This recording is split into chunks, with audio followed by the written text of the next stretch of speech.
주님의 평강이 여러분에게 임하기를 축복합니다. 교회에 나올 때 설렘이 있었나요? 예배가 그리워졌나요? 교회에 가고 싶어하는 마음들이 있었는지요?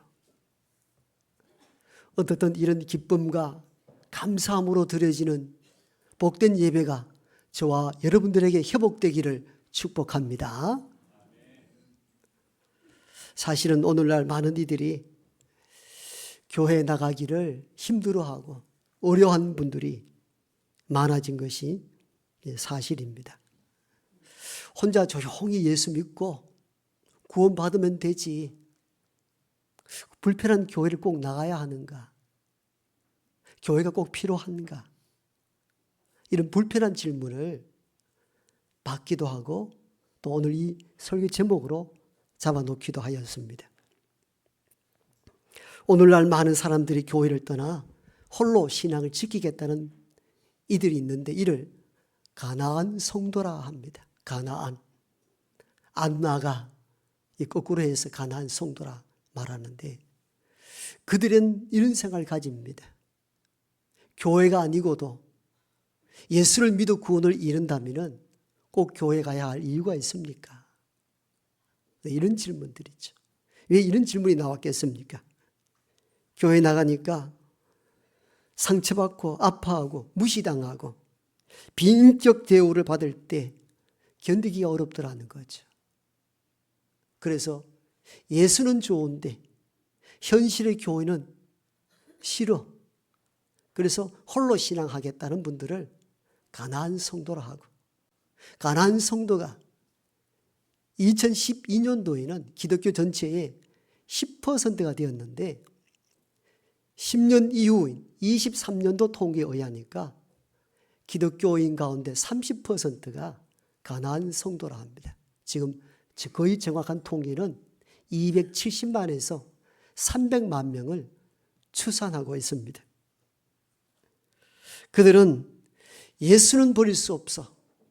내가 믿음 가운데 살아야 하나. 그러나 교회는 더 이상 다닐 수가 없어. 이런 분들이 많아지는 것이 현실의 아픔이기도 합니다. 그들의 질문은 이렇습니다. 교회가 필요합니까? 바로 이 질문이었던 것입니다. 그들은 성경을 중심으로 구원은 예수를 나의 구주로 영접하고 입으로 시인하고 믿을 때 이루어지는 것이라면 꼭 교회를 통하여 구원이 이루어지는 것이 아니라면 왜 꼭 교회가 필요합니까? 그들은 여기저기에 대한 성경을 이렇게 해석하고 그 근거로 삼습니다. 요한복음 1장 12절 영접하는 자, 곧 그 이름을 믿는 자들에게는 하나님의 자녀가 되는 권세를 주셨으니. 그렇죠. 믿는 자에게 하나님 자녀가 되는 권세를 주셨다 말씀합니다. 요한복음 3장 15절에서는 이는 그를 믿는 자마다 영생을 얻게 하려 하심이라. 예수를 믿는 자에게 영생이 주어진다 말씀합니다. 그래서 이어서 3장 16절에서는 하나님의 세상을 이처럼 사랑하사 독생자를 주셨으니 이는 저를 믿는 자마다 멸망치 않고 영생을 얻게 하려 하심이라. 이어서 요한복음 5장 24절에서는 내가 진실로 너희에게 이르노니 내 말을 듣고 또 나 보내신 이를 믿는 자는 영생을 얻었고 심판에 이르지 아니하나니 사망에서 생명으로 옮겼느니라. 그들은 이 본문의 말씀을 근거로 해서 보니까 교회를 근거로 하지 않아도 내가 예수를 진짜 구주로 영접한다면 구원이 이루구나. 그런데 왜 상처받고 아파하면서 교회를 나가야 하는가?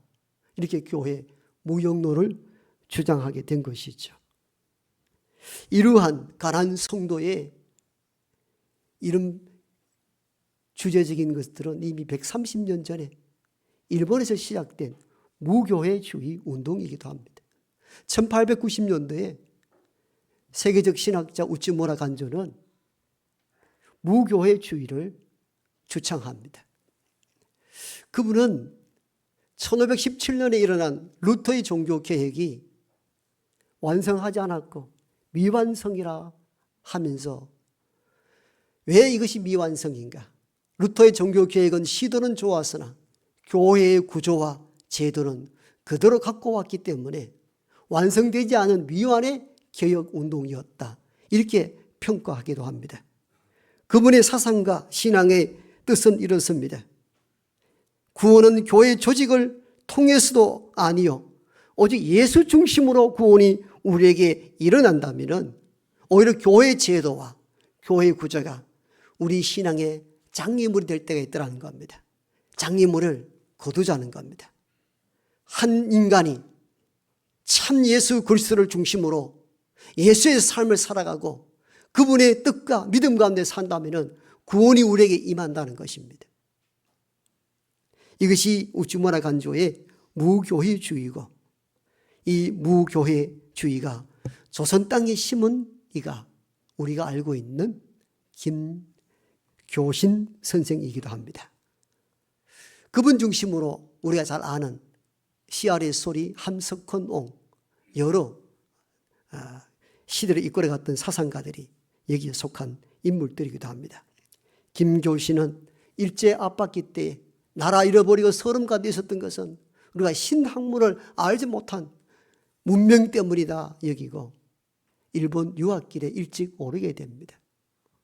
공부 중에 노방전도하는 사람들에 의해서 예수를 믿게 되고 교회를 열심히 다니게 되는데 어느 날 교회 가니까 분교와 싸움이 일어나게 됩니다. 그 사이에 담임 목사가 쫓김당하는 것을 보고는 김교신은 그렇게 사모했던 교회를 끊고 교회를 나가지 않습니다. 세월이 지나고 난 이후에 그는 우찌무라 간주가 펼치는 성서학당에 들어가서 성경과 신학을 공부하게 되고 거기서 우찌무라 간주의 사상인 무교회주의자가 됩니다. 김교신 선생이 이렇게 말합니다. 오직 예수 중심주의로 살아간다면 우리의 구원이 임하게 되고 교회 조직과 제도를 넘어선 참된 신앙이 필요한 시대가 도래했다. 설파했던 인물이 김교신 선생이었습니다. 일본 유학 후에 조선으로 들어와서 중고등학교 교사로 봉직하게 되고 우리가 잘 아는 그 송기정 옹도 김교신 선생의 제자였습니다. 민족 혼과 독립운동을 거치시키던 인물이 김교신 선생이었습니다. 그런 한국 땅에 들어와서 기독교 잡지를 펼칩니다. 그것이 우리가 알고 있는 성서조선입니다.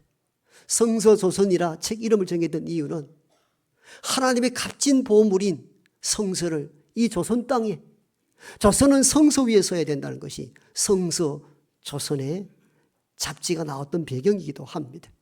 그런데 얼마 지나지 않아서 일본 경찰에 의해서 폐간당합니다. 그것은 건두시에 나왔던 조와라는, 와는 개구리 와자입니다. 개구리의 죽음이라는 시를 올렸습니다.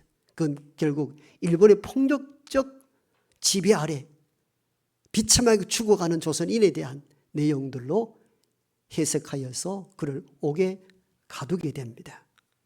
결국 옥에서 풀려난 김교신은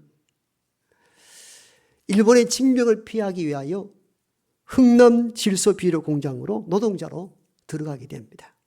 들어가 보니까 노동자 인권이 없습니다. 비참한 삶을 살아가는 노동자를 위하여 거기서 헌신하기로 작정하고 사역하다가 장티푸스로 44세에 일찍 죽음을 맞이합니다.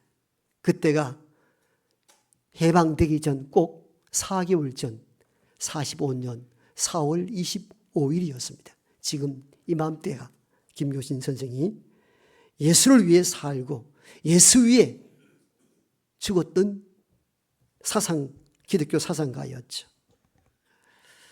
그런 홀로 깊이 예수를 만난다면 교회가 꼭 필요하지 않다. 이게 무교회주의의 특성이기도 합니다. 물론 우리나라 정통 교단, 우리 몸담고 있는 우리 교단도 마찬가지죠. 많은 비판과 매도로 당하기도 하였습니다마는 한편으로는 현실 교회에 많은 고민을 던져준 것도 사실이기도 합니다. 그는 매도당하고 비판을 받았으나 신앙의 삶과 신앙의 일치를 위하여 온몸으로 살았던 인물이 김교신 선생입니다. 오늘의 교회 많은 문제를 지니고 있습니다. 가난한 성도가 왜 많이 이렇게 출연했는가? 한 작은 교회를 담임하고 있는 목사로서 책임이 크다 하지 않을 수 없습니다. 우리의 허물과 우리의 부족함으로 인하여서 상처난 심령들이 떠돌이 생활을 하고 있지 않는가에 대하여 무거운 책임을 가지면서 그들이 갖고 있는 이 말, 이 질문, 여전히 교회가 목사님 필요합니까? 이 질문은 유효한 질문이기도 합니다. 이것이 무교회주의자들의 논리고 교회를 떠나 신앙하는 가난한 성도들의 생각이기도 합니다. 우리는 가난한 성도들에 대하여 너무 쉽게 단정합니다. 그러나 자료를 보면은 그들이 어머니 품 같은 신앙의 품을 떠나 교회를 벗어나기 위해 결정한 횟수가 통계적으로 14년 동안 참아보기도 하고 개혁해 보기로 하기도 하고 애써 보기도 하지만도 변하지 않음에 대한 절망으로 그들은 교회를 떠납니다. 무려 14년 동안. 그러므로 생각 없이 떠돌아다니는 나그네 같은 신앙 인내라고 폄하해서는 안 됩니다. 그들은 왜 이런 고민과 아픔을 지닌 채 교회를 떠나 홀로 신앙하려 했던가? 책임감과 함께 아픔을 우리가 공유할 수 있어야 합니다. 그래서 이 질문은 여전히 필요한 질문입니다. 그래도 목사님, 교회가 필요합니까? 이 지점에 오늘 한국교회가 있습니다. 우리 스스로를 돌아보아야 합니다. 혹시 나의 허물과 잘못으로 인하여 누군가 상처가 되고 누가 믿음에 낙심케 한 것은 없는지 자성하고 회개의 시간을 가질 수 있는 우리 모두가 되기를 원합니다. 이런 어려움 속에 지금 한국교회가 놓여 있고 이런 상황 속에서 구원은 개인의 믿음으로 예수를 믿으면 가능하다면 무교회주의자와 가난한 성도들이 이야기하는 것처럼 왜 교회가 필요합니까? 이 질문을 해야 되고 이 질문에 성경적인 답변을 해야만이 더 이상 가난한 성도가 출현하지 않고 교회가 건강하게 회복될 줄로 믿습니다. 다시 한번 저와 여러분들이 이 질문을 하셔야 됩니다. 이래도 교회가 필요합니까? 결론적으로 답변합니다. 그래도 교회는 필요합니다.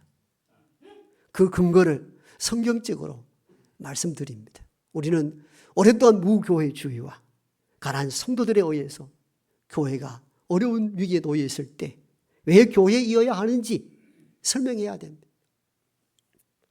첫 번째는 주님이 교회를 세우기 원하셨기 때문입니다. 이건 사람이 인위적으로 만든 인간적 제도가 아니요 예수님께서 친히 세우시기를 원하신 공동체이기 때문에 여전히 교회는 이 땅에 있어야 합니다. 오늘 우리가 읽은 본문은 마태복음 16장입니다. 베드로가 이렇게 고백합니다. 주는 그리스도시요 살아계신 하나님의 아들이십니다. 주님이 깜짝 놀라워하셨어요. 그래서 바요나 시모나 이를 너에게 알게 한 것은 혈육이 아니요 하늘에 계신 너희 아버지 하나님이시라. 이 반석, 이 신앙의 고백 위에 내가 교회를 세우리니 음부의 권세가 넘어지지 못하게 하리라. 아멘. 주님이 여기서 말씀하십니다. 이 반석 위에, 이 반석이 무엇입니까? 베드로의 신앙 고백 위에 교회를 세우겠다는 겁니다. 주님이 분명한 목적을 가지고 이 땅에 교회 세워지기를 원하셨음을 마태복음 16장 18절에서 분명하게 말씀합니다. 왜 이런 고백이 나왔을까요? 당시 예수님은 하나님의 아들로 메시아로 이 땅에 왔지만 또 사람들은 이를 알지 못했습니다. 그래서 제자들이 물었습니다. 세상의 사람들은 나를 누구라 하느냐? 그랬더니 세례 요한이라 합니다. 어떤 엘리야, 어떤 예레미야, 이것도 아니면 여러 구약의 선지자 중에 한 사람 같아 보입니다. 세상은 그렇게 예수님을 평가합니다. 그랬더니 그러면은 제자들아 너희들은 나를 누구라 하느냐? 그런데 놀랍게도 베드로가 그 고백하잖아요. 이 고백의 배경과 뜻을 알면 놀라운 고백인 것이죠. 주는 그리스도시요 살아계신 하나님의 아들이십니다. 여러분, 이 당시의 흐름은 뭡니까? 그냥 유명한 어떤 선지자 중에 한 사람으로 다 봤어요. 그 시대 자체가. 그런데 베드로는 주는 그리스도가 뭡니까? 우리를 죄에서 구원하다라는 것입니다. 이거 놀라운 고백이거든요. 그리고 하나님의 아들이라는 겁니다. 하나님의 아들이라는 거예요. 주님이 놀라워했던 이유가 있습니다. 그래서 놀라워해서 베드로야 그 반석, 네 신앙의 고백 위에 내가 교회를 세울 것이고 세상의 음부의 권세가 이기지 못하게 할 것이다. 여러분, 교회의 출발과 근원과 기원은 그리스도 예수님의 말씀에 의해서 시작된 것입니다. 우리가 개인 목사나 개인 어떤 성도가 내가 교회를 세우고 싶어서 해서 세워서 이게 내 교회라 하는 것은 교회론에서 어긋난 생각입니다. 그렇게 세웠다 할지라도 그 세움의 기초와 근거는 오직 그리스도 예수에 있는 줄 믿습니다. 예수님은 믿는 사람들이 함께 모여 신앙 공동체로 살아가기를 원하셨습니다. 이게 교회의 기원과 출발이기도 합니다. 그리고 이 교회 공동체는 어디에 기초해야 되는가? 베드로가 한 신앙 고백 위에 기초하는 것이 주께서 바라고 원하시는 참 교회입니다. 그러므로 교회는 어떤 신앙 고백? 예수님은 그리스도시요 살아계신 하나님의 아들이십니다. 이 고백 위에 세워진 교회가 참된 교회입니다. 신천지 교회는 이만희가 제 이름 주라 얘기하잖아요. 여러분, 그건 교회라는 이름을 떼야 됩니다. 교회의 이름이라는 것은 주님 분명히 말씀합니다. 주가 그리스도시고 살아계신 하나님을 믿는 믿음의 반석 위에 세워진 것이 참 교회인 것입니다. 우리 정신을 바짝 차려야 돼요. 아무데나 교회라는 명칭 붙이는 것은 그 사입이나 하는 짓이에요. 참된 교회는 예수님이 그리스도시요 살아계신 하나님의 아들을 믿는 공동체가 성경적 교회입니다. 이를 위하여서 주께서 친히 명령하신 것이 교회였고 교회는 이 토대 위에 지상에 시작된 것을 우리가 알고 믿어야 합니다. 그렇다면 이 지상에 세우신 이유와 근거가 무엇일까요? 왜 주님은 교회를 세운다고 말씀하셨을까요? 바로 그리스도의 뜻을 이루려면 개인보다 공동체가 더 유익하다고 봤기 때문이에요. 그래서 교회라는 이 의미는 공동체, 예수님을 나의 구주로 고백하는 성도의 모임을 말하는 것이거든요. 개별적으로는 교회라 말하지 않습니다. 개별은 그냥 한 개인이에요. 믿음의 성도가 함께 모여있는 그것이 교회인 것이에요. 왜 이렇게 모여있기를 원하셨을까요? 또는 상처를 주고 상처받기도 하고 아파하기도 하고 힘들기도 하는데 왜 이런 모아놓았을까요? 그럼에도 불구하고 하나보다는 공동체로 있는 것이 그리스도의 증언자로 유익하다고 봤기 때문인 것입니다. 여러분, 신앙 홀로 지킬 때에 편할 수 있습니다. 그런데 환난과 풍파가 부르면 혼자 견디는데 어느 정도 한계가 옵니다. 이게 홀로 신앙할 때 오는 위험성입니다. 아주 고도로 훈련된 수도자가 아닌 이상 일반 사람들은 홀로 신앙하는 것은 거의 불가능합니다. 마음으로 믿고 의지한다 할지라도 그 신앙은 흐지부지될 위험성이 언제나 도사리입니다. 주님은 이걸 아셨습니다. 그래서 교회 공동체가 건강하기 위해서는 즉 주가 그리스도시요 살아계신 하나님의 아들입니다라는 이 고백에 공동체로 묶여있지 않는 이상 이 고백은 개별적이 되었을 때에 여러 위험이 올 때에 무너질 수 있는 구조를 주님이 아셨습니다. 그래서 믿음의 공동체, 교회를 필요로 했던 것입니다. 여러분, 우리가 살아가다 보면은 또는 교회 안에는 다양한 부류가 있잖아요. 부한 자, 가난한 자, 많이 배운 자, 배우지 못한 사람들, 성격 유형도 다 다르잖아요. 그러니까 여러분 부부도 자녀 낳고 사는 부부도 갈등과 어려움이 있는데 우리는 전혀 낯선 사람들이잖아요. 성향이 다 다르잖아요. 그러니까 상처 주고 아파하고 이게 우리에게 나타나는 현상들이어서 가끔 그게 싫어서 교회를 떠나기도 하는데 여러분 때로는 상처를 주고받으면서도 우리가 성숙한다는 것도 알아야 합니다. 이런 바닷가 가보면 몽실몽실한 조약들이 많잖아요. 처음부터 그런 몽실몽실한 갖고 싶은 조약들이 되었겠어요? 산에서 내려올 때 골짜기를 타고 올 때는 아주 날카로운 그런 돌들이었을 겁니다. 그것이 날카로움과 날카로움이 부딪히면서 내 날카로움이 꺾어지고 파도에 휩쓸리고 다른 돌과 끊임없이 수천 번 수백 번 부딪히면서 갈고 닦아서 만들어진 것이 조약돌이죠. 신앙은 홀로 있을 때에 자기 절제, 자기 깎음이 없어집니다. 왜? 그리해야 될 이유가 없기 때문입니다. 그런데 공동체로 모이다 보면 상처를 주고받고 아파하면서 그러면서 성장하고 성숙해 나가는 것입니다. 물론 상처가 필요하다고 말씀하는 것이 아닙니다. 교회 공동체의 특성상 이런 일들이 일어날 때 그 일들을 통해 참아내는 인들이요. 또 성숙해지는 신앙의 단계로 접근하기 때문에 개인보다는 교회는 언제나 공동체로 존재해야 하는 것입니다. 제가 앞산에 종종 등산하러 가는데 보면요. 그 전나무 종류 같은 아주 제목되는 한 20m, 30m 돼요. 얼마나 좋은 제목인지. 그런데 가끔 쓰러져 있는 나무를 많이 보게 됩니다. 그런데 나무 길이가 20m, 30m 같으면 뿌리가 굉장히 깊을 줄 알았는데 뿌리를 보니까 1m가 채 안 돼요. 이게 전나무 계통의 특성이라고 합니다. 쉽게 넘어지는 거예요. 그래서 우리가 가끔은 뿌리 깊은 나무, 이건 그걸 깨달아서 뿌리 깊은 나무가 필요하다는 거예요. 한란과 풍파 바람이 불어도 쉽게 넘어지지 않는다는 거예요. 뿌리가 약하니까 그 좋은 제목들이 다 쓰러져 있어요. 아깝다는 생각이 참 많이 들었어요. 그런데 이 어떤 전나무 쪽은 뿌리가 깊지 않는데도 다 견실하게 써 있는 거예요. 알고 보니까 군락지에는 뿌리와 뿌리가 서로 연결되어 있고 서로 붙잡고 있다는 겁니다. 그러다 보니까 환란과 풍파, 태풍이 불어도 쉬이 넘어지지 않는 것이죠. 신앙의 공동체 교회가 왜 필요한가? 개인보다 공동체가 갖고 있는 힘이 더 크기 때문입니다.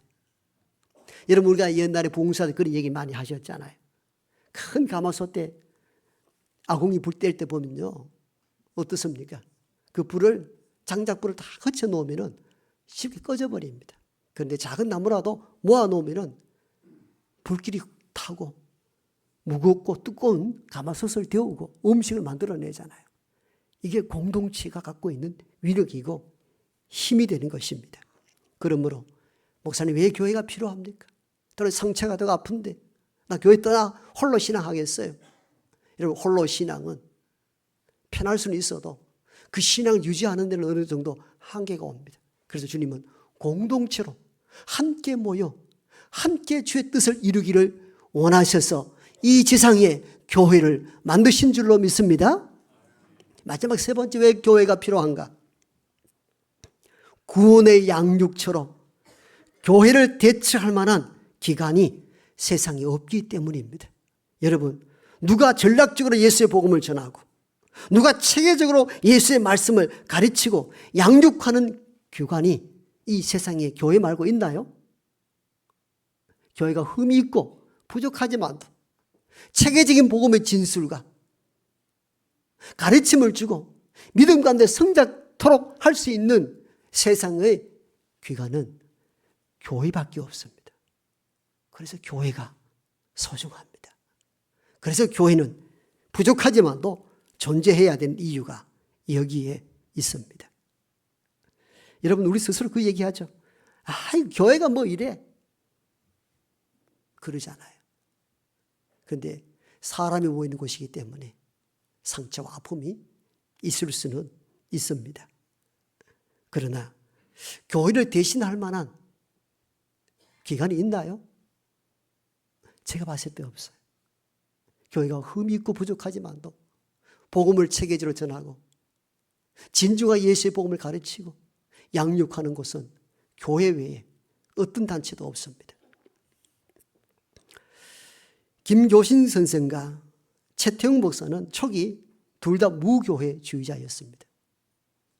조선 땅에 이런 교회 조직과 제도로서는 한계가 있다고 인식하고 함께 힘을 내어서 무교회주의로 나아가는데, 한동안 같이 지냈던 김교신과 최태웅은 논쟁 가운데 갈라지기 시작합니다. 최태웅 목사는 바르트의 교회론을 공부하면서 교회가 얼마나 소중한 것인가를 알았던 것입니다.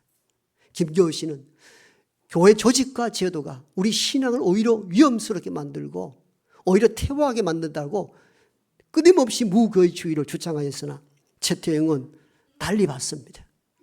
교회가 문제가 있고 아픔이 있는 것은 사실이나 교회를 서럽게 해야 될 것이지 무교회주의로 가서는 해답이 없다고 보고 결국 둘이 나누어집니다. 김교신 선생의 사상도 특장점이 있지만도 최태웅 목사의 교회론이 가장 성서적이라는 사실들을 우리가 인식할 필요가 있습니다. 루터는 교회에 대해서 이렇게 평합니다. 의의 공동체일 뿐만 아니라 동시에 죄의 공동체다. 이게 교회가 갖는 특성이라는 겁니다. 우리가 교회가 이럴 때는 뭡니까? 교회면 다 착하고 다 의인으로 알고 왔는데 그렇지 않더라는 겁니다. 세상보다 더 못한 사람들이 있더라는 거예요. 근데 루터는 이 고백을 합니다. 여러분, 교회는 그럼 의인들만 오는 곳입니까? 의인들만 여기 남아 있습니까? 그럼 교회는 필요 없습니다. 죄인을 의롭게 만들기 위하여 존재하는 것이 교회인 것입니다. 루터는 교회론을 아주 정확하게 이해했습니다. 단지 그 죄의 속성들을 예수를 만나고 인격적 변화를 통하여 점점 의로 돌아서기를 바라는 공동체가 교회의 궁극적 목적인 것입니다. 그러면 우리가 살아가는 날 동안에 현실의 교회는 언제나 양극단에 있습니다. 의의 공동체와 죄인의 공동체. 그래서 이것을 우리가 개선하고 회복하여 하나님 나라를 만들어가는 과정이 현실에 있는 교회인 것입니다.